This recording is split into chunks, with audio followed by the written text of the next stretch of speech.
Alright, so today I'm going to talk to you a little bit about safety in the kitchen and safety while you're cooking. Most people don't consider a kitchen a very dangerous place. I mean, it's obviously a little more dangerous than a living room, say, but it's actually deadly. No, it's not usually actually deadly, but it can be. So, there's a few basic things you want to keep in mind when you're cooking to avoid dangerous situations. Now, the first things I'm going to talk about are safety with food items and contamination. Now, take for example chicken, really common meat to use in the kitchen, goes well with a lot of dishes. But unlike beef, or well, pretty much mainly unlike beef, chicken as well as pork are very often have dangerous bacteria on them, so they have to be cooked thoroughly and handled carefully. Essentially, it's always a good idea to use a plastic cutting board and not cut on a surface that you're going to be using raw vegetables that you won't cook later on. So it keeps the chicken kind of isolated from the rest of the kitchen. So you cut it on the cutting board, and when you're done with that, you're going to want to wash that thoroughly and wash your hands, wash any utensils you use before you move on to the next step.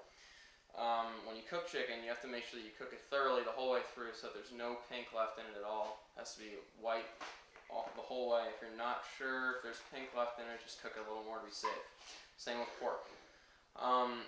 With ground beef, as opposed to steaks, it's kind of the same thing because there's surface bacteria that can be on beef, and when they grind it, it mixes it all in.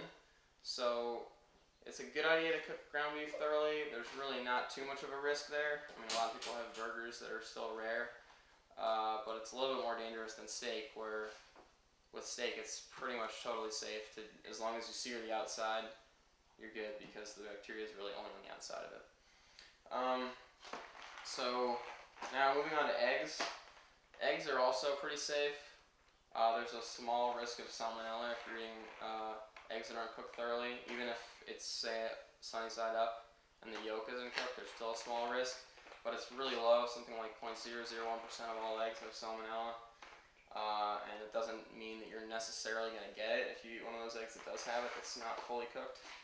So just one thing to keep in mind, it's a good idea if you want to stay totally safe to cook eggs the whole way through. You don't have to, necessarily. So the next thing, besides food safety and contamination issues, is just a few basic things with actually cooking. So a lot of times, a really basic cooking technique that's used a lot is frying with oil, whether it's deep frying or just with a small amount of oil in the pan to keep things from sticking. Different types of oils have different flash points, which is essentially the temperature before it bursts into flames.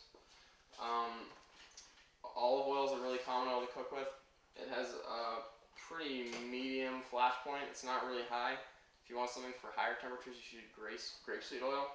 It's got a much higher flash point.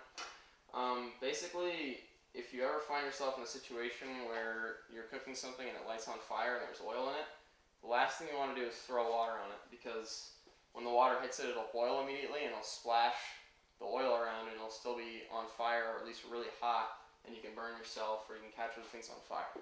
So what you want to do is, if you're cooking something with oil in it, you want to always have a cover that matches the lid, or matches the pot that you're using or the pan. So if it lights on fire, you just cover it and it'll put the flames out because it won't have any more oxygen to burn.